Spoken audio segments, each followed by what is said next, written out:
Hey, let's give it a couple of minutes for people to tune in. Hello, welcome everybody. Thank you for joining us. My name is Carol Sufi, and I'm the Market Research Analyst at Branch Food. It is my pleasure to welcome you all today to our discovery session. By way of introduction, Branch Food is New England's leading community of food entrepreneurs launching and growing CPG, food tech, and ag tech startups.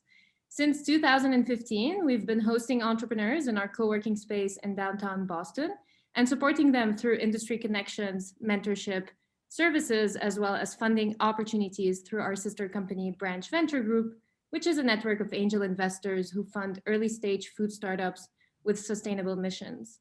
Visit our website, branchfood.com, to check out our upcoming webinars, monthly community tables, and our Food Edge virtual summit that is taking place on the first week of May, which is 2 weeks from now. And if you're looking for business support and ways to accelerate your goals, consider applying to our community membership. Today, we're thrilled to kick off our third session of the Discovery series that we're hosting in collaboration with Survey.com, a leading merchandising software company who also happen to be our neighbors in Boston. Throughout the series, we explore launching in retail, raising capital, marketing products, and developing innovative sampling strategies to help you achieve go-to-market success.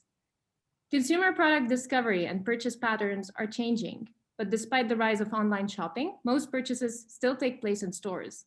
Since winning on shelves is more important than ever, we've invited successful food and beverage entrepreneurs to share their key insights and creative wins so you can increase awareness around new products and drive your return on investment in retail.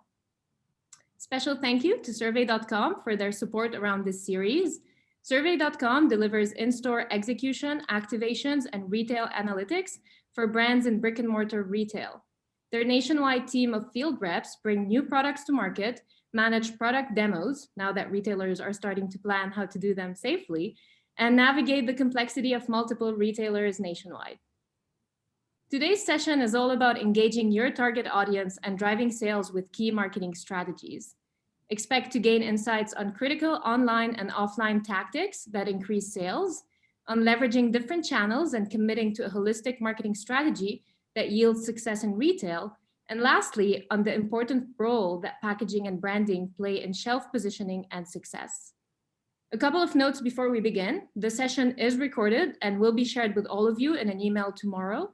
And the last 15 to 20 minutes will be dedicated to Q&A. So please submit your questions throughout the session in the Q&A function that you can access on the bottom of your screen. To kick off the session, I'd like to welcome our awesome moderator, Marlo Fogelman, the founder and CEO of Marlo Marketing, which is an integrated marketing and creative agency that specializes in hospitality, lifestyle, and CPG brands. An attorney licensed in New York and Massachusetts, Marlo brings a unique skill set and background to the world of marketing. Highly regarded by her clients for her personal approach, honest, ethical business style, and unprecedented accessibility, Marlo still prides herself on becoming a part of her clients' team. She's a firm believer in delivering a rock-solid marketing strategy designed to drive return on investment, and her approach has become the basis of the agency's service philosophy. Marlo, thank you so much for joining us today and for leading the discussion with Alex Baer, founder and CEO of Genius Juice, Johnny Fayad, co-founder and CEO of Eat Your Coffee, and last but not least, Fred Hart, partner and creative director of Interact Boulder. Over to you. Thank you, Carol, and thank you for that kind introduction. Hi, everybody. It's really great to be with all of you today. As Carol said, my name is Marlo Fogelman, and my agency focuses on all things hospitality, lifestyle, and CPG. CPG brands we've worked with over the years include Pretzel Crisp, Purdue Chicken, Banana Wave, Cape Cod Potato Chips, Narragansett Beer, Willow Tree Farms, just to name a few.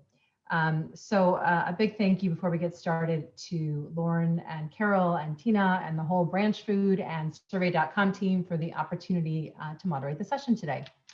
So today, as you know, we're going to be talking about how to engage your target audiences and drive sales with key marketing strategies. So whether we're trying to drive sales at grocery or going D2C via our own website or a third party like Amazon, There's a lot of different ways to achieve success that at the end of the day is all about driving sales, right? So before we get into how, I'm going to ask our panel to introduce themselves and help us set the stage for today's conversation by not only giving us a brief introduction about themselves, but also an overview of why and how they each got into the business that they're in today. Alex, how about we start with you? Yeah, absolutely. Thank you for having me on this program with Branch Food and sponsored by survey.com. So thank you for having us. Honored to be here. So so my name is Alex Baer. I'm the CEO and founder of Genius Juice. We started in 2014. I myself am a Southern California native, born and raised in Palos Verdes, California. For those that know it, it's up on the hill in LA. That's what we call it out here. And still here. I'm in Redondo Beach now in the South Bay in Southern California, and would never move. I'm going to live here the rest of my life. So as far as Genius Juice, I think the big reason that I got into it is I used to be in insurance sales for about almost 8 years. I was selling Aflac. And every single morning when I would get up and I would be knocking on doors all day, going to business parks, driving around for 10, 15 hours a day, I wanted something on the go that was quick, healthy, and also tasty. So I would make smoothies in my kitchen. So anyway, after going through that, I'm like, I love smoothies. I can't live without it. I need it for my lifestyle. And I couldn't find, like many entrepreneurs, a great product on the shelf that was clean, simple, and something that tasted authentic and real, like you make it at home. And in 2014, I stumbled upon the concept of whole coconut, coconut water and coconut meat blended together. And when I tasted that combination, the creaminess, how thick it is, how filling, how nutritious, delicious, I'm like, bing, like the light bulb went off. This is genius. I got to come up with this product. So from there, we created Genius Juice in 2014. We're now in nearly 4,000 doors. We're in Costco, Target, Albertsons, a few divisions, Whole Foods, just launched in Sprouts nationally. So a lot of good stuff is going on with us.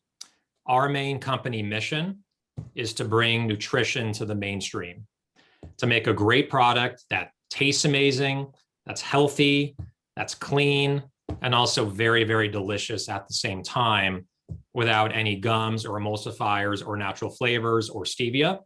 So these are all things that companies are going towards better for you products with less ingredients that are also really delicious at the same time. So that's our story. And again, thank you, Marlo, and everyone at branchfoodandsurvey.com for having me on this program.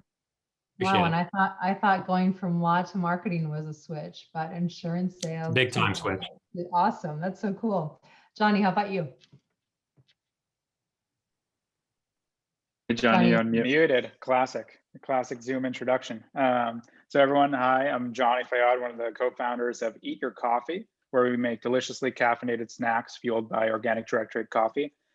We similarly got our start back in 2014. My co-founder and I were just getting started at Northeastern University out in Boston. We would run late to our 8 a.m. financial accounting classes without the time for breakfast and coffee. So one day, we joked, why not eat our coffee? Thought it was a simple enough concept, thought we'd give it a try. So we would make our bars, we'd sell them around campus. People liked them. So after a little bit of, selling them at 2 a.m. At the library for people pulling all-nighters, we decided to try to make it a little more legitimate and officially launched it in 2015. So we've had a great, an interesting run throughout our experience with it so far, and we'll talk a little bit more about it later. But we've had kind of a different path where we scaled in retail, got to about 1,500 doors by the time we graduated. Sold 1 million bars. We were super excited, but realized that there was some underlying things of the business that needed to be adjusted in terms of like profitability and things we wanted to focus on. So diversified our channels, and eventually now our business is entirely online. So something we can get into later, but yeah, excited to be here. Our mission is about, keeping people energized to do better, like, live their lives to the fullest. All of our products are made with natural ingredients, dates, nut butter, oats, basically. And we've got 3 different product lines now that I'll talk about more later. Our original caffeinated snack bars that are more of like a keep you going throughout the day, get you going between meals. We got our snack bites that are for a nice little quick punch that have done really well for us in food service. And then lastly, we most recently launched nut butter pouches, which have been a fun addition and one of my personal favorites. So that's the quick background. Awesome. Thank you, Johnny. And last but not least, Fred, unmute yourself and let us unmute. Can everyone see my screen? That's the age-old question now. Yeah. Hey, everyone. My name is Fred Hart. I am a partner and creative director of Interact Boulder. Interact is a branding and design agency located in Boulder and Austin that is obsessed with design, consumers, and the food and beverage industry. So we've been helping build entrepreneurial brands and intrapreneurial brands since 2015. So very fortunate to run in the same circles as Johnny and Alex. Some of our early entrepreneurs were the founders behind Koya and Vive Organic and 4505 and Kettle and Fire. We've since been able to work with not just upstart brands and the entrepreneurs that are participating in the changing of the guards of the CPG industry, which is really, really exciting, but those companies that are kind of in that growth stage, that kind of like 10 to $100 million range, still within the natural foods industry and really looking to disrupt conventional. And then we've been fortunate to now work with Big Food and their innovation arms, whether that is Mondelez and their Snack Futures team, or Nestle and their new business ventures group. You have these large corporations trying to act like Alex and Johnny. And so we're trying to help them build brands in a better way to participate in all of the good that is happening today. We've got a team of 17 folks and just love disrupting the space. Awesome. I love Kettle and Fire. Huge fan of that brand. I eat it all the time. And obviously their packaging is amazing too. So let's start talking first about what our sales channel mix is. Johnny, you mentioned that you started in retail and then went online. Alex, I know you're both in store and also sold online as well. So if you guys can just, we'll start with the two of you and just talk about what your sales channel mix is today. And what are the differences, and this can be sort of a broader approach, and then we can dig into it a little bit deeper as we go on. But what are the differences generally in how you communicate to support each of those efforts? Or do you support them all, or do you really just support one and the other one is sort of there and because you need to have it? Johnny, how about you? Yeah, so ours has evolved quite a bit. This past year in 2020, it evolved more for out of necessity. So primarily, I would say, by March of 2020, we were primarily food service. So about 70% of our business was food service. We were distributed in over 3,000 offices around the country, for a snack for employees. And then when everyone kind of started working from home, we had to make the quick pivot to fully online. So basically now our entire business is online. We refocused our efforts, put all of our marketing spend, like all of our former sales, trade show, sampling, all that budget went straight into like Facebook, Instagram ads, email sponsorships, everything you can think of in terms of like a diversified marketing channel strategy, adapting the website to make it work from a subscription and ongoing like reorder flow, and kind of quickly focus on scaling the business there. So now about a little over like between 60 and 70 of our business is direct through our website. And then the remainder is through Amazon. And we're starting to see our food service business trickle back in now, which I'd put probably at like 5% right now. So just because our e-com business has grown nicely this past year. So that's something that hopefully we'll see come back in the same way it was pre-pandemic, but something to be determined. And in which channel, if you had to say one, do you put the most of your marketing dollars against? Yeah, e-commerce definitely. Like our own website. It's where we have the most control of our customer experience, our communication with our customer. We get the most data and information from them. So that's where we really want to acquire people. And then obviously spend the money to make sure that they're retained and happy, that their LTV will continue, their lifetime value will continue to grow, and we have that like kind of rapport with them. Food service was definitely our most lean channel. It was definitely a great channel for growth and building a solid foundation, and which was great while we had it. But it's definitely something that I wouldn't say you need to spend that much money on. Yeah, interesting. And interesting about trade shows too, because that's certainly an area that nobody has had to spend on in the past year. And so how those extra dollars are being reallocated. Alex, how about you? Yeah, I mean, as far as our journey for online, like we had almost non-existent online sales in 2018, 19 when we launched our website. We aired on Shark Tank on January 19th, 2020. So that day was all defining, where a lot of that pivot went online. Not pivot, but our sales went from nothing, went to something online. We've been heavily still a retail-based business and wholesale-based business because our product is refrigerated. It's not shelf stable. So it just makes it a lot harder logistically to ship product to people. It's heavier. There's ice packs. You got to do 1 to 2 day shipping. So it doesn't arrive as coconut yogurt, meaning fermented. So these are all really key areas that are really hard to nail down the costs on and keep it under control. However, last year we did about 25 or 30% of our sales online because of the Shark Tank hit and the effect. It's still, in these times, in this environment, online, even if you're refrigerated, should not be ignored. That's really, really key. It should not be ignored because more and more people are going on Instacart. More and more people are ordering online. They want it to their door. They don't want to deal with going into the stores. So these are really key metrics to look at, that more and more consumers are safe with ordering online, perishable products.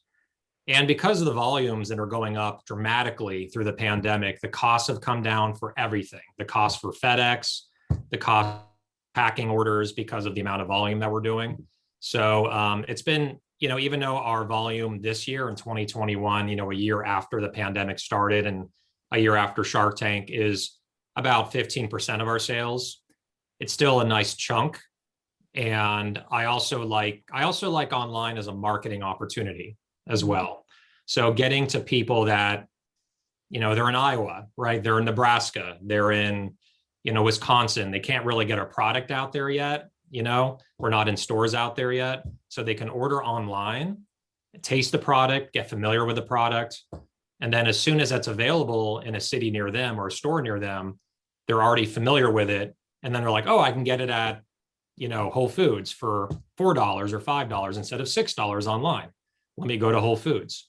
So I think from a marketing standpoint, online is very important, making it accessible to most of or all of the country to order at any time.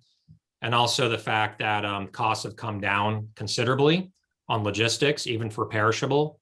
It makes it a very enticing option to continue to push forward with. So. Yeah, I would think, and we talked about this the other day when we were prepping for this, that I think so many more people have started to have things delivered, and it's become so much more a part of a habit now because of COVID. And even when there are things that are increased cost because of the weight of the product or the shipping requirements, I think you'll see more of that. And also for both of your products, I feel they're the kind of thing, they're not sort of like a once in a while treat, right? You were drinking smoothies every day when you were, back in your insurance sales days. And so when you purchase in that kind of quantity, and when you have those customers who are drinking or eating something every day, right? When you go to Whole Foods, it's like to walk out with a cake, you buy a few. So the shipping, I think, actually is interesting. So delve a little bit deeper into that, Alex. So how are you splitting up your marketing budget? Are you putting money in online to push online, or is it kind of it's there and certainly it's a great marketing opportunity in and of itself, or is all of your marketing dollars going to in-store? Yeah, I mean, honestly, I'm glad we didn't have to pay Mark Cuban or anyone on Shark Tank to enjoy the product. So the marketing side was very, very low for us online. So I mean, we're still to this day heavily a wholesale retail business. We sell to Unify, KeHE, the two biggest natural distributors in the country, Sprouts, Whole Foods, direct to Target, direct to Costco. So we've been built on that. So a lot of our marketing budget, as anyone knows in the food and beverage business, being in a store, like Johnny, was saying before, it's expensive to support your product in stores. You got to have, marketing programs every single quarter, sometimes every single month. You got to do demos. When demos come back, those are really, really crucial to try the product and trial. So I would say, off the cuff, 80 to 90% of our marketing spend is in stores to have trial. And I think it's more expensive that way. I think online, if you do the right marketing with the right strategy, centered on the right demographics, you don't have to spend as much money to get a much bigger return and results.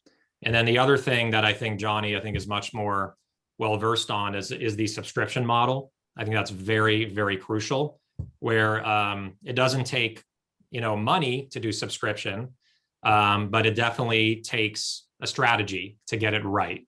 So maybe I think Johnny, we talked about it offline, but subscription is also really crucial to being really successful online, which is not a marketing spend. It's just more infrastructure and strategy. Well, actually, we just got a question that I think plays really nicely into this too, and is a different way to think about marketing. Because the question was, how did you decide how much of your shipping costs are paid by you versus the buyer, right? And so if you choose to, if I'm making this up, if shipping is $1, and you choose to pass it on to the customer, then they pay $1 and they get the product. If you say, I'm gonna pay 50%, 50 cents of that, then you can look at that as a marketing cost, right? As opposed to sort of an infrastructure cost. So just would love to answer that question. And then your thoughts on how you see those kind of eating those kind of costs or subsidizing those sorts of things. Do you look at them as a marketing spend, or do you look at them as, just sort of more infrastructure cost of doing business? Yeah, Johnny, you can take that one. Yeah. So I think that definitely depends, by the channel. I think for this specifically, we're talking about online. The way we think about it online, we basically, you pay for shipping to the point where it's almost like helping us break even on that shipping cost. If you're ordering just like a single pack, or you're ordering something small on a one-time basis. And then for all of our, what we call our subscribers, our friends, our friends get free shipping and 15% off on all orders. So that's like a marketing expense there for not only like the single purchase, but the retention thereafter to keep them to stay on and subscribed. We also have an option for if you're over a certain, basket size threshold where it makes sense for us to ship for free, then we'll do that. So it's either incentivizing an increased average order value or incentivizing retention from a subscription perspective. So that's how we think of shipping online. I'm not sure if the question was also talking about retail or food service distributors and stuff, but the way we used to do it, or at least with that, it was it was just to keep it one cost and keep it easy. Yeah. I just something to add on that as well. I think, you're right on point, Johnny, with this. Because there's a lot of strategy that goes to a consumer going through your website, putting the product in the cart, going to checkout, and then eventually buying the product, looking at it from the consumer's point of view. What's going to limit the abandoned cart? Yeah, exactly. Issue that happens all the time on Shopify, where you get almost all the way, abandoned cart, you get all the way to the end, and you're about to put in your credit card, and your finger's about to hit the button, and then you stop. You're like, yeah, why did people stop? Exactly. Well, so Alex, I just did that last night, actually. I saw a product on Instagram, and I went through and I looked at all of these things, and then it said shipping was going to be $25, and I was like, I'm not going to spend $25 to ship product that costs $12. So yeah, exactly. And that's where you can start doing fun things. We had an exit intent pop-ups. If they go to the X mark on the screen, a pop-up will show, and it says get free shipping if you add this mystery item, at least $10 in value to your cart. And so that's something for us to increase the basket size, gets the free shipping for them, makes them happy, and makes them excited about a mystery item that's going to come their way. You've done some really interesting things, I think, with the subscription model that I definitely want to get back to. But let's just flip for a minute to branding, to the look and feel of the brand, right? How important is it, right? We always say it's got to pop from the shelf, right? You're paying these expensive slotting fees, and that's another question that we'll get to later. But what is it? Is it more important to have a brand look a certain way if it's going to be in store and shelf, as opposed to if it's just D2C? Does it matter? Fred, I'd love to have you jump in and talk about how important it is in driving sales, if there's a difference between those channels. And maybe you can share an example of a client you worked with that saw a huge difference in sales simply from a rebrand, right? And if you have those sort of information. Yeah, it's a really smart question. Not a lot of people think about where they merchandise, be it online versus in a physical format, having an impact on the branding and design decisions that they make. We definitely see a lot of differences. Like for instance, if you're an e-commerce brand, you have all of the information touch points at your disposal, either on Amazon or on that particular brand's, that company's website. And so what that means is you're freed up from playing this claim game of having this NASCAR effect of every single certification and no sugar added this and gluten-free that on your packaging. And what it allows you to do is actually focus on the experience, the visual experience of the brand. So for instance, like Dirty Lemon is kind of a darling brand that's an SMS based brand, text to order essentially. If you look at a brand like Soylent that got its start online, you're able to just do so much more creative things. It's almost like working in the alcohol industry. Whereas if you were to try to take one of those brands and put it onto a retail shelf where you're surrounded by your competition, you're going to lose because you're not telling enough of this story. And the unfortunate part is, you know, as much as you want to demo and be in the store to tell your brand story, your pack has to do all of that. So we've worked with a lot of D2C brands that once they get into retail for the first time, maybe they're getting into Whole Foods, maybe they're launching nationally with Target, that they need to undergo a serious kind of refresh in order to competitize what they've created to date. So before we start anything with any of our clients, the first thing we tell them is like, your product better be the best that it can be. Because if we give you a great brand and design wrapped around that, and your product sucks, it's going to be the fastest way to kill a brand. You have, you know, this wonderful promise with the design judging the book by its cover, and then you try the product, and it's just a poor experience. That's how you get trial, but no repeat purchase.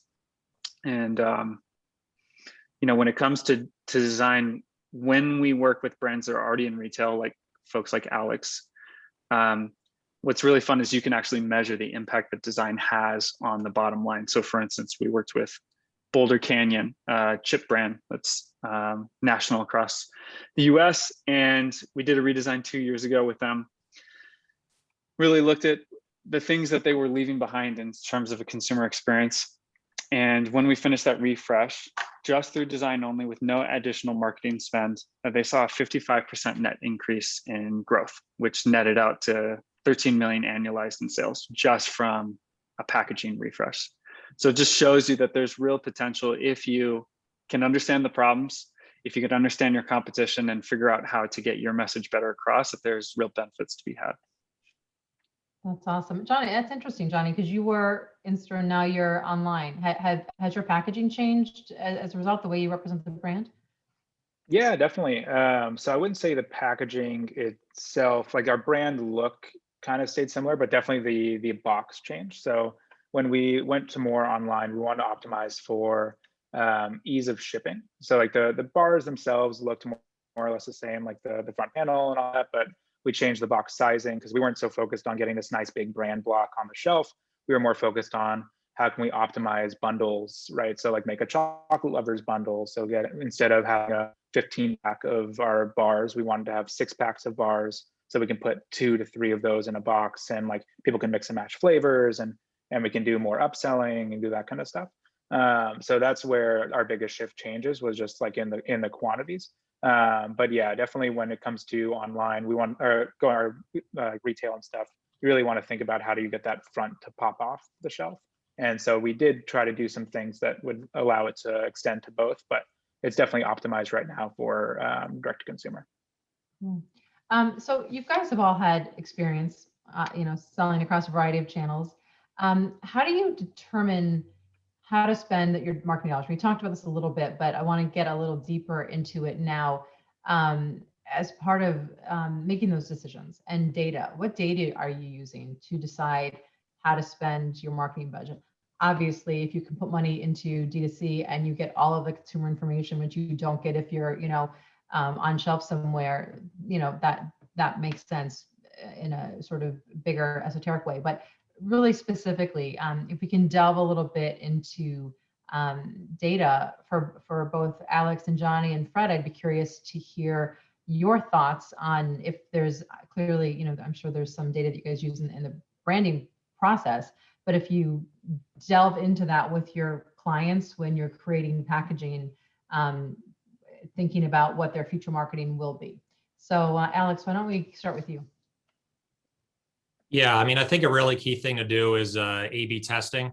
I cannot emphasize that enough. I'll try to touch on the packaging side, even though I don't have the same magic as Fred on that side. But I can definitely say on the promotions on retail, wholesale retail promotions, A/B testing is really, really key. So example, like in Whole Foods, normally we're at $4.99 retail, Southern California. We run a promotion, $1 off, $3.99. We see what the data, we get the data from the Whole Foods portal data, see what it says, how many units did we sell, what was the increase versus a non-promo week. Then we do another promotion 2 months later, which is not $1 off, it's like 2 for $7, which is $1.50 off. And we do the A/B testing. How much did the volume go up? $1 off versus 2 for $7. So the key thing is if you can get the same or similar results in a promotion without having to spend more, that's a really key KPI metric that I really, really like. So what our team does is we pull through, luckily a majority of our retail partners provide the data for us, right? Target does, they have a portal on Tableau. Whole Foods does, Sprouts can give us spreadsheet reporting. So we can actually look at this A/B test and really optimize our promotions in retail and then really fine tune our strategy so that we're getting the results that we want and the velocity and the lift that we want for first trials from consumers without having to spend more. As far as online goes, the one thing I will say, not being the foremost expert online, because majority of our sales are in retail, is that I think having less promotions is better to build that pent up demand. When we started promoting on geniusjuice.com right after the Shark Tank airing, it was like every single month, 25% off, okay, 30% off, trying to get people to buy it over and over again. And it becomes kind of a losing battle because you get people that literally will not buy your product unless it's on sale. They're so used to a sale happening, they're literally waiting. And we would get emails from people that'd be like, when is your next sale? I'm going to buy it when it's on sale. As soon as we said, there's not going to be a sale for 6 months, buddy. So if you want our great product, you're going to have to pay full price. However, you can go on subscription and get it for 10% off or 15% off. That drove a lot of people to actually go on and buy it because you know what? We have a great product. A lot of people can't live without it. It's part of their lifestyle. It's part of their daily routine. And once they realized that the party was over and they couldn't get a discount every month, people were loyal enough and loved our product enough and supportive enough to continue to buy the product, even if it wasn't deeply discounted. So I think to kind of wrap it up, never devalue your product or your brand. Don't try to promote too much to drive trial to get people to buy it, because eventually it's going to be a losing battle where you're really devaluing your product by constantly going on promotion. So that's what we learned from the process. And what about, I just want to stay with you for a minute, and then when this goes to Johnny and Fred to incorporate both. So you're talking strongly about promotion, right? And discounting, which I agree with you 100%. That's a slippery slope. But what about using data for other things? What about using data, there's lots of things you can be doing from a marketing perspective. Mm-hmm. Digital, whether it's advertising, whether it's working with influencers, whether it's sort of traditional, PR, earned media, the third party credibility that is very, very tough to put value against, your social channels, sort of all of those things. So anything else that you really focus on the promotional piece, which is great. But just want to see if you have anything else to add sort of across the rest of the mix. And then when we go to Johnny and Fred, I'm thinking about it from that perspective as well. Sure. Yeah. I think when it comes to raw hardcore data, spins and IRI are really, really good. It's very expensive to get data from them. However, you can get in touch with one of the reps there and at least get a free coaching session from them or consultation session. And you can get probably a spreadsheet or two, on the house before you hire them. So for those that are bootstrapping, that's a good strategy to get some initial data from spins. As far as like consumer, I think you're asking, Marlo, more like consumer centric data, like demographics. That one's a really tough one because there's so many people out there going to stores. Stores are protecting the consumer's data. They don't want people to know from the outside what kind of consumers are coming in, what they're buying, who are they, what their age groups are, ethnicity, gender. But one thing that we did, which really, really helped, again, it was a very small sample set. We sent out a survey to all of our subscribers, or not subscribers, but all of our newsletter subscribers, I should say. And there was about 18,000 people on there from all over the country. A lot of Shark Tank fans are on there. A lot of Genius Juice Coconut fans are on there. 18,000 people. We did a simple Google form survey, just asking them all these questions. What did you think of when you see our branding? Why did you not buy it? What do you think? The price? What's your favorite flavor? What's your age? What's your gender? Where are you from? It was about a 10-minute survey. And then at the end of and when we sent the survey out, we said, if you complete the survey, you'll get a code and you can use that code to get like 25% off your next order. So it really encourages people to actually get the survey done. Again, it's a small sample size. These are people that already have subscribed to our newsletter, so they're not like the general American public. But it is a good way to kind of get information from people, honest information on how your brand is doing, what you can improve, what sucks, what's great. And it's pretty raw data. I mean, we saw some things on there that actually hurt, like I don't like this flavor, that flavor's terrible, this flavor's great. So these are all things that you can see that on the Amazon reviews anyway, right? Yeah, I mean, you can't please. I think Steve Jobs said it once. There's a famous YouTube video where someone in the crowd criticized him for doing a bad job. I'm sure you've seen this. And Steve Jobs is like, you can't please everyone all the time, So, but you learn really valuable data about what you could do better, because that's what we're in the business to do, is like where we have a lot of strengths, where are the weaknesses? How can we uncover those and improve that so that consumers out there will be like, okay, I can buy this product now because they improved this. Unfortunately, in person, like if I ask someone, where can I improve? They're like, oh, Alex, you're great. Your product's great. Like they're going to be sugarcoating it. Yeah, but when you do a survey, people behind computers, general public, you get really raw, honest data that you can use to improve your business. Very good.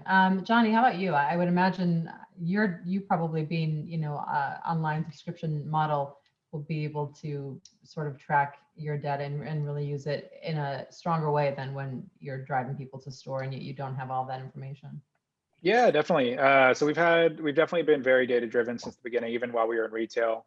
I'd say if you were to dial down our what we look at in terms of figuring out what our budgets are, figuring out what how we're going to spend our marketing dollars, it really boils down to a cost of acquiring a customer to lifetime value. And even in retail, we had that of same store sales to what were the fees to get going with it, right? So the slotting fee and the demos and the chargebacks from UNFI and you name it, boil all that in.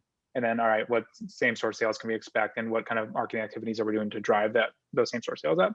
So with that, we did a lot of things in terms of just with our brand ambassadors and merchandisers, and actually leveraging survey.com for a few different things that we did to get in the store, because we were trying to be as scrappy as we could with getting the information and getting as much deep information as we could. So we would go as far as having basically a Google form that we would have people on their phones going in, making a bunch of different data points about how the shelf is, how the products are merchandised, what's our current stock on shelf, what's our current stock in the back, what's the expiration date on them, basically to try to track as much as we could to work backwards from it to dial in on all that data, and then making some adjustments to how we did all that stuff.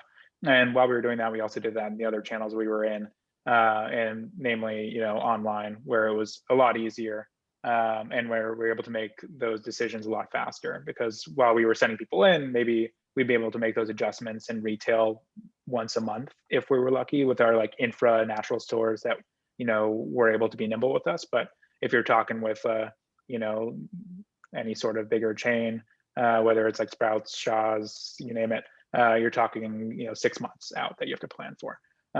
So when we switched to online, we saw a much greater ability to be adjusting on a daily basis. So whether it was Facebook and Instagram ads, we were able to adjust copy, adjust content, adjust all that to what is our CPA on Facebook, or cost per acquisition on Facebook, to like what is, while we're trying to retain a customer, how much does this help our churn rate, whether it's including on their fourth order a pair of socks to put a pep in their step, like is that gonna really like get us that next thing.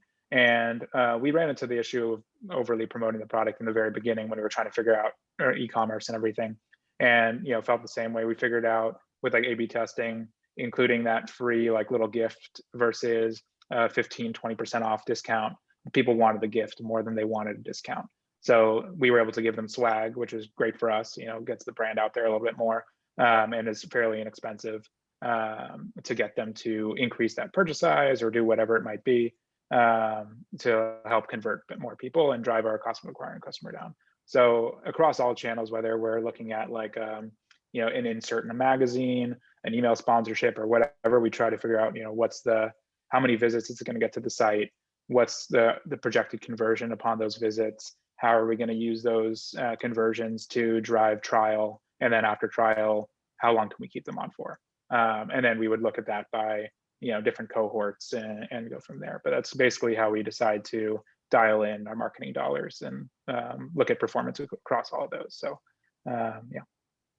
Cool. And talking about your subscription model, I mean, you've got a lot of cute things, right? Like giving stocks and, your friends and benefits plan, your mystery gift if you order.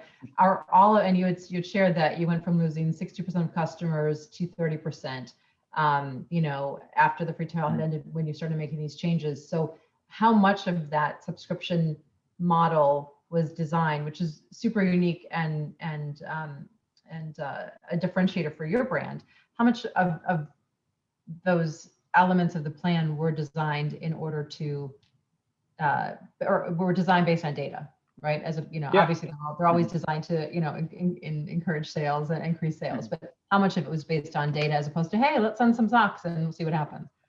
Yeah, so maybe the socks weren't quite like, that's not like, we didn't like analyze what piece of swag was going to be the best thing to put in there. But we figured what's like a fairly inexpensive item that we could put in that would put a smile on someone's face and get them excited about it. And like, everyone loves a good pun of, add some energy to you, put a pep in your step or whatever, things like that. So that's more of like the hunches and like just fun brainstorming.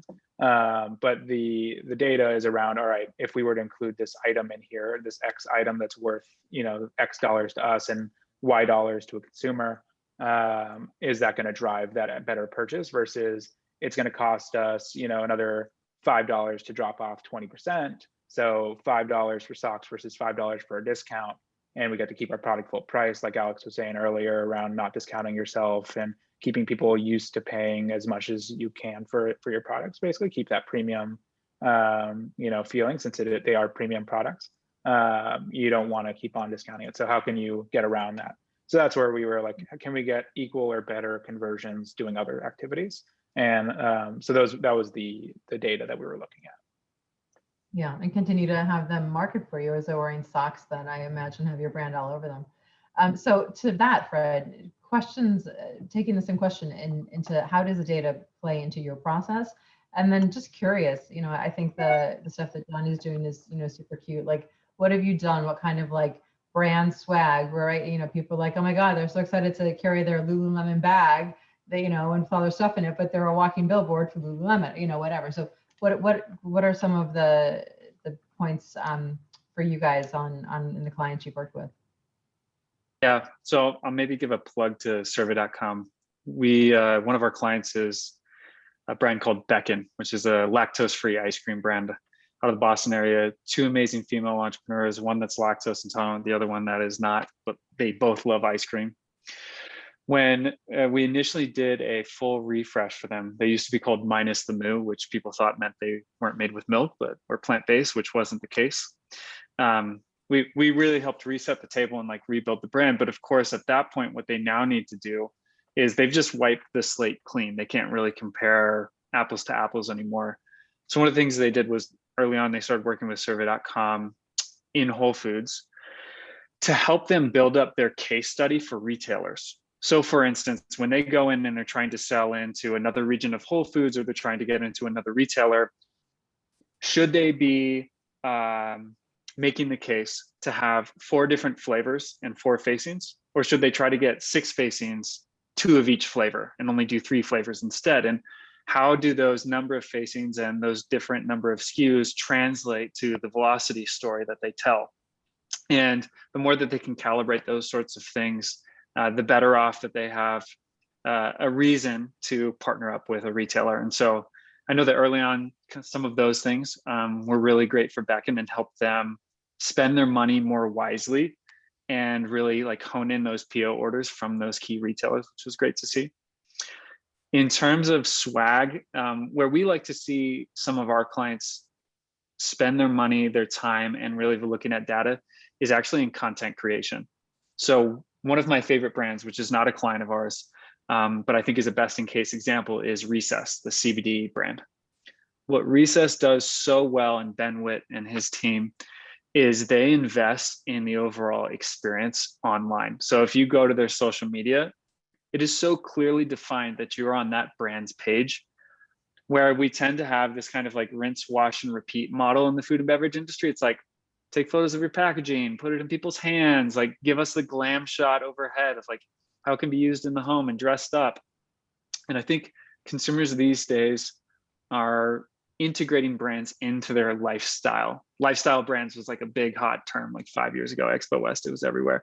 But I think the companies that are actually investing in design and using creativity through every single touch point are the ones that are really separating themselves from products to brands that people actually have pull rather than just simply push.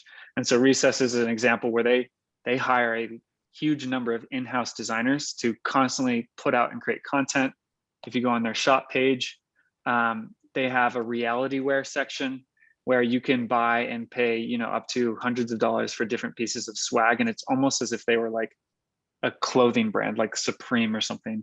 And when you have that demand pent up because you've continued to show consumers that you understand them and their lifestyle, I think that's always like a really great turning point for a company. That's a great example. Thank you. So I've got one final question. We've got a question that kind of fits, it's definitely a marketing fee. And Johnny, you had touched on it, but it's probably really a great question for Alex. I'm just going to read it because I like how it's written. Slotting fees. Can we talk honestly about it? What is the cost of getting on the shelves as a percentage of sales? How does a new company find a way in? Does it get any better? So anybody want to jump on that? I can try to tackle this one. Does it get better? No, it doesn't. That's my short answer. As you grow, I mean, these smaller natural kind of regional retailers like like over here in Southern California, like shout out Mother's Market, shout out Bristol Farms, Erewhon. Typically they have like a free fill. Now there's a difference between free fill and slotting fees. A free fill is, okay, I got to be, I'm going to be in your stores, 20 stores, let's say, 1 case per flavor per store. That's a free fill. A slotting fee is you got to pay this much flat amount to be slotted in to that shelf, $5,000 a slot or whatever that is, $2,500 per slot. It doesn't get better as you get larger because there's bigger retailers that demand this and require this. But what we've done as a company is we like to strategically align with retailers where they're not nickel and diming us to get in. And the one thing that I say like a lot in buyer meetings is I always negotiate, right? There's always room for negotiation in a partnership where both sides can gain from it, right? If they can gain by bringing your product on shelf and adding, incremental value, they're going to be more likely to say, you know what, I want your product. It's going to bring value and bring customers through our door. So I'm going to give you maybe a lower fee Maybe I'm going to remove the slotting fee. What I love to do and what our team loves to do is to say, hey, listen, instead of paying $6,000 for a slotting fee, let's say for 3 SKUs, $2,000 a SKU, why don't we put that $6,000 towards promotions for consumers to try the product? So instead of the money just going to the company, right, going to the retailer, it's going back out to the consumer to drive demand, drive trial, and really strengthen the long-term partnership, right, between the vendor, like us, and the retailer, whoever that is. So again, so going back to it, there's always going to be fees to get in. There's going to be a free fill, a slotting fee, demo accrual. I mean, Costco requires you to demo at every single warehouse. We're in three different regions. They require it to drive trial, but you can negotiate, especially if you're adding value.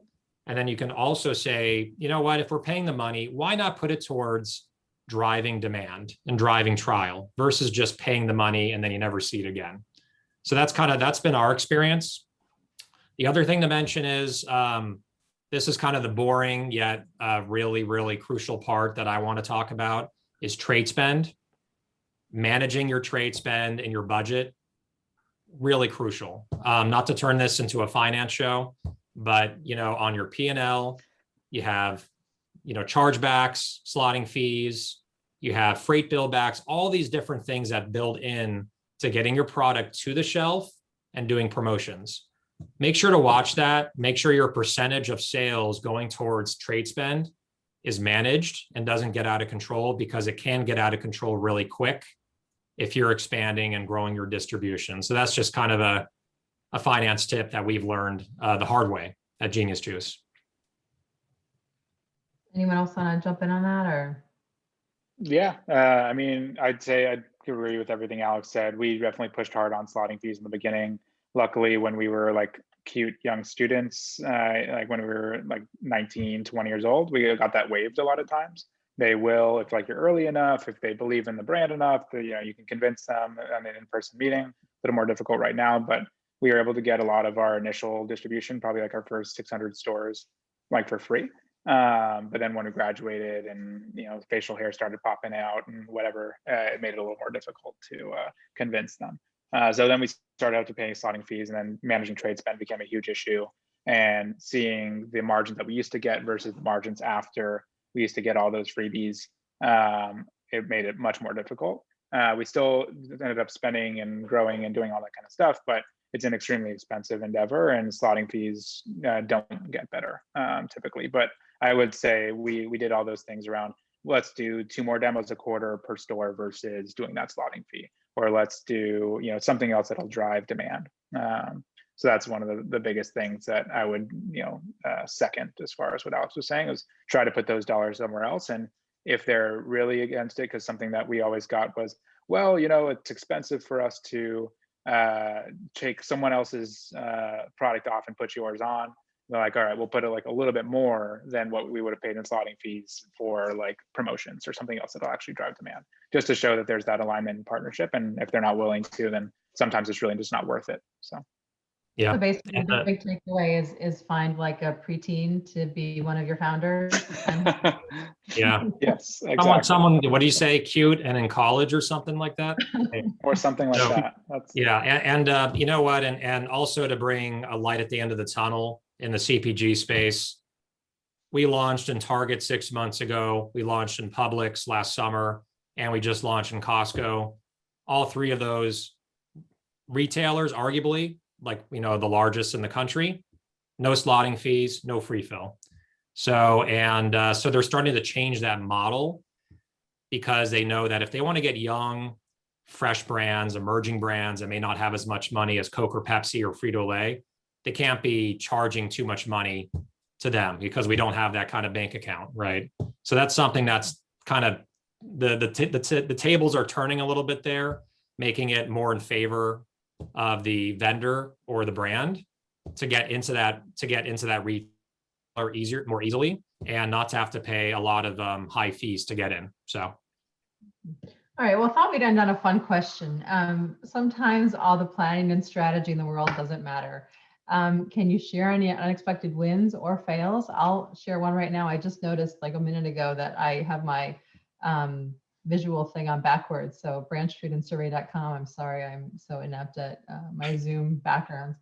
But seriously, any unexpected wins you've had in your business or on behalf of clients? That one SKU that became the hero product that nobody thought, the package design you weren't sure about, that sold like crazy. What have shoppers liked or haven't liked that you didn't expect? Fred, why don't we start with you on that one?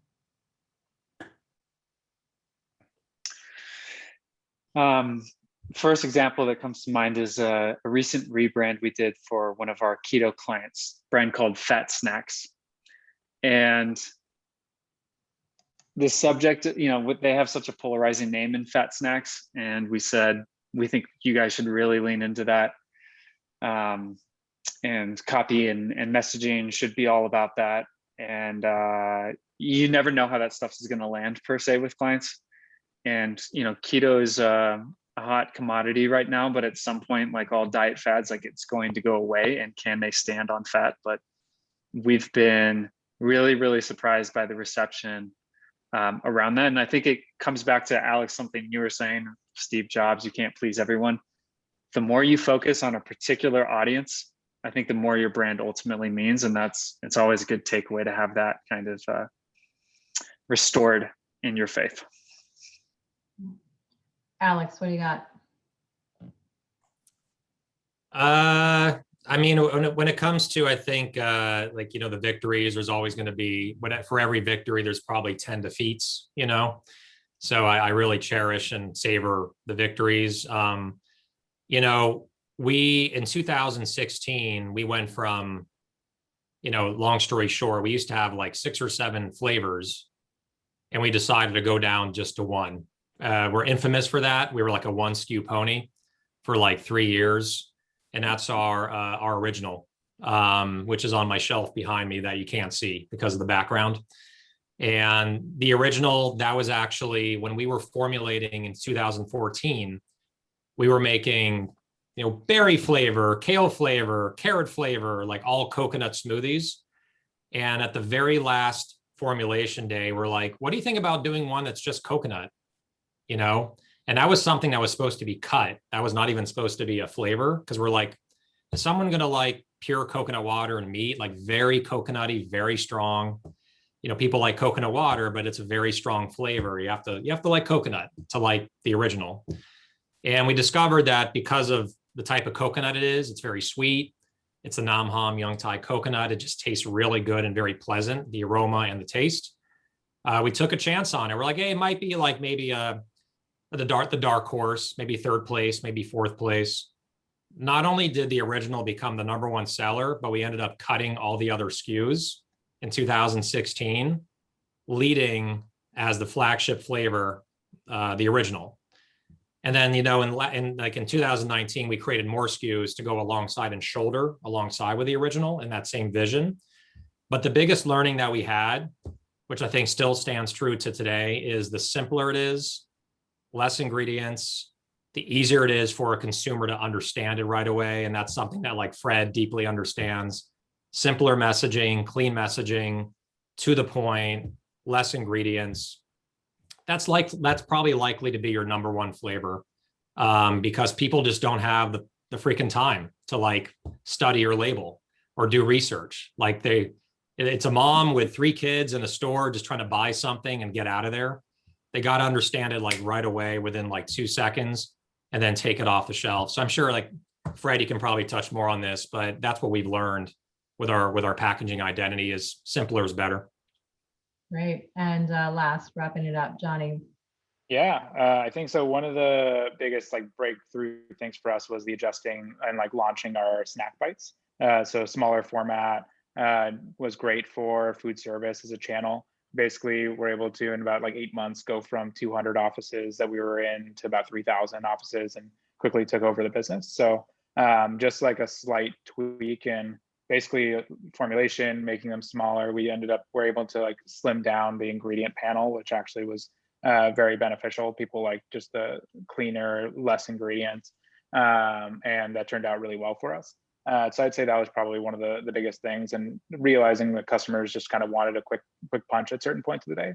The bars were definitely still did well, and people like those for the occasion of like morning, you're in a rush and you need a little bit more food plus that. But for kind of a mid-afternoon slump, something to have in your desk, that ended up being a really great product for like that afternoon hit, or like a before workout hit. And then another kind of more unexpected one, because we did a lot of like surveying to like figure that one out. So it was more of just like breakthrough in general, but unexpected. We had a blog post, the 10 most dangerous hikes in like the US or whatever. And it ended up being, including our homepage, the number 3 top visited page on our website for like 7 months. And we didn't realize until like 2 months in, just because like, I don't know, we weren't paying attention to that specific blog post. And then we ended up at the bottom, like throwing in a CTA, like a call to action there for like, try out, this thing that'll help you on these hikes. And, people ended up, it was a great landing page for us. So random thing that was not expected. So SEO is a great thing to invest in. Awesome. Well, great. Well, again, big thanks to Alex, Johnny, and Fred, and hope brought some enlightenment on engaging with your audiences and driving sales. Thank you for having us. Thank you. Thank you, Marlo. Great questions. Thank you, everyone. Thank you, Great. Marlo, Alex, Fred, and Johnny for joining us in this session and for sharing extremely valuable insights and marketing advice with our community today. And thank you everyone for attending. Be sure to check out our last session of the Discovery series that's going to cover innovative sampling strategies, and that is taking place on Thursday, May 20th at 4 p.m. Eastern Time on Zoom. And have a good evening, everybody. Thank you again. All right.